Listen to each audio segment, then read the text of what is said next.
to you by the Las Cruces Sun News. This is Straight Shooter.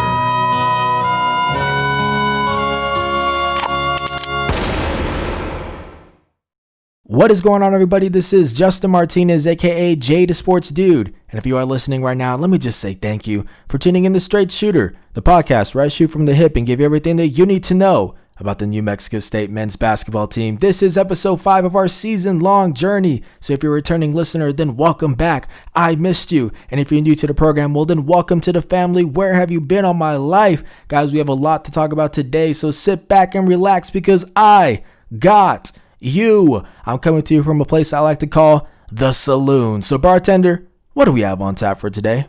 On tap today are injury updates for the Aggies, an interview with Jabari Rice, and the latest scheduling news. Alrighty, thank you, bartender. It's time for segment number 1, which is an update on New Mexico State's injuries. The Aggies are back on the court after resuming basketball activities last Wednesday, but now the question is which players exactly are able to suit up. New Mexico State was already dealing with a number of injuries before putting a hold on things, and I'm going to give an update on those guys right now. The first player is redshirt junior Jabari Rice, who was the preseason WAC Player of the Year. The 6'4" guard suffered a foot injury during the Aggies season opener against Arizona Christian on November 29th, and he gutted it out in the following game against Benedictine Mesa before eventually being ruled out for 6 to 8 weeks on December 2nd. Now that timeline is still what we're going off of for New Mexico State's star player, which means he still has another 3 to 5 weeks of recovery time. Now with Rice's injury, the Aggies are in pretty dire need of some backcourt depth, and one guy that the team is hoping to get back soon in order to help with that problem is sophomore Kalen Williams. The 6'2" JUCO transfer is a 2-guard who suffered a broken 5th metatarsal in his foot prior to the start of the season, so he has yet to make his Aggie debut, but it looks like that could be changing soon, folks. Williams was ruled out for the remainder of non-conference play, which ends on January 7th for New Mexico State, and we've already seen signs of improvement in the young guards' health. The Aggies have a Twitter account where they regularly post photos from team practices, and they snapped a pic of Williams doing some dribbling drills this past Friday. Now, I asked head coach Chris Jantz about this in his weekly press conference on Monday, and he said Williams has still not been cleared for contact practice just yet, but the fact we're already seeing him on the court in any capacity is definitely an encouraging sign because, like I said, the Aggies need him back. As of right now, New Mexico State's only active guards are Evan Gilliard II, CJ Roberts, Tennessee Owens, and Bryce Rewalt. The team needs more bodies, plain and simple, and Williams' ability to play either the 1 or the 2 really makes him invaluable. But isn't the only guard hoping to help the cause soon. Junior guard Jason King made his New Mexico State debut in the team's season opener against Arizona Christian, but it's in that contest that he suffered a high ankle sprain. Now, King didn't suit up for the Benedictine Mesa game as a result, and we really haven't gotten a definitive timeline for his return. Jan said he doesn't believe the injury will be a long-term one, but we found out on Monday that King is also not cleared for contact practice at the moment, and similar to Williams, the return of King would do wonders for New Mexico State's depth problem. He's a 6'4" guard who can play either the 2 or the 3 due to his strength, and he's one of the better defenders on the Aggies' second unit. Now, I also believe New Mexico State's starting lineup is Evan Gilliard II, Clayton Henry, Donnie Tillman, Johnny McCants, and Mayan Kerr. And if that's the case, New Mexico State doesn't have anyone who plays backup 3 right now, which means getting King back as soon as possible is a must for the Aggies. So that's an update on New Mexico State's 3 players who are dealing with injuries, but what better way to get a sense of how these guys are doing than to hear from one of them? That's right, I got to sit down with Jabari Rice this week to talk about his recovery process and more. So let's go ahead and give it a listen. Bartender, change the channel real quick. You got it, boss. Alrighty, guys, today I'm joined by one of New Mexico State's star players and a straight shooter veteran, Jabari Rice. Welcome to the show, my man. How you doing today? Pretty good. Appreciate you for having me. Happy to have you as always, man. How's the bubble life treating you in Phoenix so far? It's kind of a different experience. The coaches are making us make the best out of it, but you could say it's kind of different. It's all right, though. Yeah. How's the foot treating you so far? How you feeling? I know you're 3 weeks into your recovery process. Yeah, I just got my stitches out yesterday, and now I'm walking without crutches. And sometime either Monday or during the weekend, I'll be in the pool, walking in the pool and stuff, trying to work myself back on to walking regular without the boot. Then I'll go back next Friday or next Monday after Friday, and I'll go get my stitches. I'll go get my x-ray again, and if the doctor says I'm good, I'll start to come back on the court. So hopefully I can get there soon. Yeah. What exactly was the name of your injury? I think all we got was foot injury, but can you give us more details on that? Which foot it is? Yeah, it's a Jones fracture on my right foot. So basically, it's a crack in my foot, and they had to put a nail in there and put it together, I guess. Okay, got you. And it's interesting because you guys just came off of having a pause on all activities for about 12 days. What's that recovery process like during that? Are you able to see the training staff, if at all? Are you mostly just cooped up for 12 days in your room? How did that play out? Yeah, I mean, we're still able to get treatment, like distance treatments and stuff like that. Sometimes we do a little foot movements and stuff, just trying to get some range of motion in my foot. I get a lot of sit down shots up, and I'm still hitting weights the same, just can't lift on that right leg or push off of it. So just trying to work around it. Got you. So no days off, it sounds like. Yeah, exactly. Always. Got you.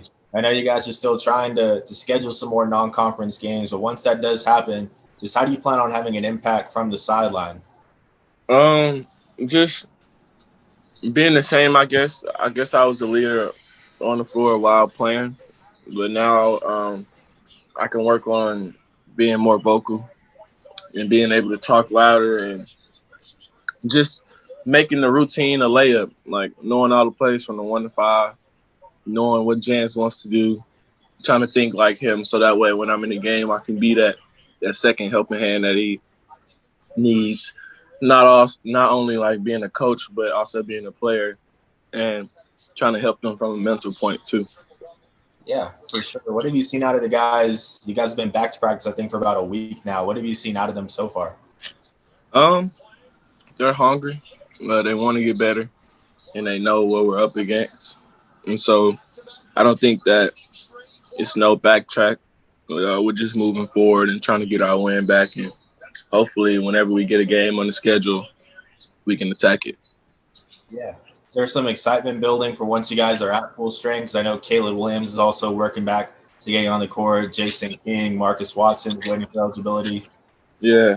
Oh, yeah. I'm just ready to get back on my team, and I'm pretty sure that they want me to come back. So hopefully I get to get back on the team, and all I want to do is really win games and just go to war with my teammates. So that's the ultimate goal right now. And once I get back, that's the work 10 times harder to make that happen. Yeah, for sure. One guy recently got back is Maycee Carr, who just got his eligibility. Just been seeing him because he was here for a little bit of last year, just practicing. What can Aggies expect out of him now that he's eligible? He's very aggressive and very he's a good rebounder. He's a smart player, and he's the type of player that our culture on the basketball court, he's the type of player that our culture reflects. So hopefully he can help us in a big way, and hopefully he can play a lot. Yeah, for sure. I know as we're recording this, Christmas is 2 days away. You guys being in Arizona right now, just what plans have you made with family to stay in contact with them during these holidays? Are you FaceTiming them? Were they able to send you gifts, stuff like that? Just how's that working out? Yeah, they're able to send us stuff. We can get packages and FaceTimes, always, every day. I talk to my mom. And we had a vacation like last week or 2 weeks ago. We got to go home. But other than that, we don't really get any breaks like that. We're just trying to get some games in and trying to keep getting better because ultimately we don't have any room to not practice. Yeah, I mean, it seems like right now you're spending all the time with basketball family right now. Is that kind of just strengthen the bond with this team? Yeah, it does. And honestly, I love it being around basketball 24/7. That's all I eat, sleep, breathe. So it's not a big deal for me. And it's ultimately a chance for us to all get our chemistry and everybody to get back on the same page. Everybody's around. We have to see each other. So that's how it is. Definitely. Speaking of basketball, I know the NBA season started yesterday, even though you're going to be focusing more so on your team once games start up again, but just who are you rooting for in the NBA? I would say I'm rooting for Isaac Okoro because I think he's a pretty good player, and he had the chance to show what he can do, and also one of our former teammates and one of my brothers, Trev, and I know even though the Rockets gave him a chance, I know there's bigger opportunities out of there, and he has a good work ethic, and he's a nice person, and he just lives his life the right way. So hopefully everything works out for him. Yeah. How much have you been in contact with him since he signed with the Rockets and ultimately got waived and all that? I talk to him a couple times a week, let's see what he's doing. He's a funny person, so he'll hit me up sometimes. I'll hit him up. It's always a bond when we hit each other up. It's not really a have to hit him up every day type thing, but when I do talk to him, we do catch up a little bit. Yeah, nice. Well, Jabari, where we normally wrap it up and give nickname ideas, but since you are a straight shooter veteran here, I've got a different way of ending out this interview if that's cool with you. So this is called the straight shooter superlative. So pretty much what I do is I say most likely on the team to do this, and you're going to tell me which guy on the team is most likely to do that, if that makes sense. All right, bet. I got you. Okay, so first one, most likely to win Hell's Kitchen. Who's chefing it up in the kitchen right now for the team? Who's the best chef? Woo. I would say myself, but Will McNair is pretty good in the kitchen. He's a pretty good cook. Okay. You said you're in consideration, though. What are some of your best dishes? Shoot, I really make a lot of stuff. I like making baked potatoes or salmon. I make that a lot. Pasta, everybody makes pasta. Burgers. I make a lot of stuff, to be honest. Okay. Maybe Will Philly cheesesteak or something like that. I know it's from Philly. Probably, maybe. He has this little sauce that he swears that it's the best, so I have to try it. Okay, got you. Next one up is most likely to be a WWE wrestler. Who's got the personality, the strength, the mixture of all of that to be a guy? Probably I'll say either Rashawn or Marcus. Okay, got you. What's the reason for that? Just because the body types and the way they grunt when they run and stuff like that, it's kind of like a wrestler. So got you. That's why I say. Got you. And then our last one, most likely to tear up while watching The Notebook. If the whole team sits down, watches a little Rachel McAdams and Ryan Gosling, who's tearing up for The Notebook? Ooh, that's a tough one. Probably Clayton. Really? Okay. Clayton's pretty emotional, so I'm going to go with Clayton. Got you. Well, Jabari, that's all that I have, man. I appreciate it, as always. You taking time to talk to me, and hopefully the recovery process continues to go well, man, so we can see you out there on the court soon. Appreciate that, man. Hopefully I can get back soon. All right, man. You take care. All right, man. Alrighty, guys, so that was Jabari Rice talking about what his recovery process has been like, how he plans to impact the team from the sideline, and most importantly, those straight shooter superlatives, folks. Now we know that William McNair can chef it up. Rashawn Agee and Marcus Watson might have a wrestling career in their future, and Clayton Henry isn't afraid to get a little emotional sometimes if it's the right movie. Shout out to Jabari, as always, for being on the show. And let's move on to the next segment. Alrighty, folks, so that buzzer means it's time for segment number 3, which is an update on New Mexico State's schedule. The Aggies have been putting together their non-conference slate of games on the fly so far, and everybody is waiting for that next piece of the puzzle to be revealed. Head coach Chris Shan said on Monday that there's nothing concrete at the moment, but that they're talking to teams all over the country right now. Two opponents the Aggie Nation really wants to see New Mexico State face, though, are its rivals UTEP and UNM. And while Jans has asserted, really since the preseason, that the Aggies want to play those games, it's looking less and less likely that that'll actually happen. Let's go ahead and start off with UTEP. The Miners put out a release last Friday saying that they finalized their non-conference slate, and when KTSM's Andy Morgan asked UTEP head coach Rodney Terry about the chances of playing New Mexico State, this is what he had to say. Bartender, change the channel real quick. You got it, boss. New Mexico State's been shut down twice, so I don't know how you play them. And the only time we could have played them is they would have had to come over here and stuff. So, there was a lot of conversation and dialogue about that, but there's always been an open invitation to come here and play here. No one's ever said you couldn't come here. But they've been shut down twice, so they haven't had a chance to stay up and running for a minute. But, yeah, that probably all practicalities. There's no chance of playing this year based on that. But it wasn't because we didn't want to play. We had plenty of opportunities to play. Our gym's been open the whole time. So there you have it, folks. Conference USA play begins on January 1st, so we'll see if anything changes before that time, but it's looking like we're trending in the direction of New Mexico State not playing UTEP for the first time since the 1943-44 season. And then there's UNM. The Lobos began conference play in the Mountain West on Monday with a game against Boise State, so it also seems like a matchup with New Mexico State is unlikely, barring some cancellations during conference play that would free up a date for the two teams to face off. Now, where does that leave the Aggies? Well, as I said, Jan stated that they're talking to teams across the country right now, and he also added that just one more non-conference game isn't enough in his opinion. New Mexico State is hoping to fit in multiple games before WAC play begins on January 8th. Now, I have a clip about this from Jan's press conference on Monday that we can check out. So, bartender, change the channel one more time, please. You got it, boss. We need more than one. We need multiple games before WAC play starts. I think the worst part about what we're going through, and until you are in the midst of it, you can't understand it. Like a lot of things in life, until you experience it, you really don't know how it affects you and your kids and your program and your team. But going on pause in the middle of a season now, and watching all these other teams be exposed, that's what early games do, is you get exposed, and it gives you things to work on. It gives you an opportunity to see what you're good at, what you're not good at when you stack up against another competitive program. So that's the biggest issue I think we have right now is,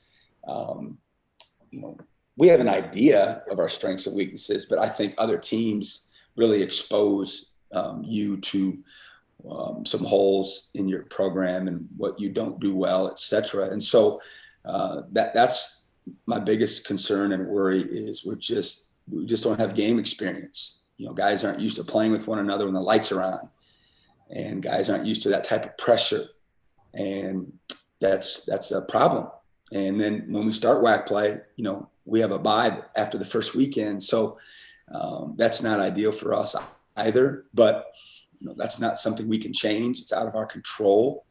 And the old cliche is, control what you can control. And so we've got to figure out a way to get multiple games between now and January 8th because of the experience that's required and just to see where we're at. And so we have necessary time to, adjust and try to fix those problems that will definitely arise. All right, guys, so that was head coach Chris Jans talking about how he feels the team needs another few non-conference games under its belt, and I got to say, I definitely agree with them. I've said it before, I wasn't impressed by New Mexico State's pair of NAIA wins. The Aggies clearly had a lot of rust due to their lack of offseason practices, and they're also clearly hurting from their injuries right now as well. We'll see how many non-conference games they can get in before WAC play begins on January 8th, but for now, that is going to do it for episode 5 of Straight Shooter. Hopefully, we will have an actual game to preview for next week's edition, but either way, thank you so much for listening. If you enjoyed this episode, please leave a like, share with the rest of Aggie Nation,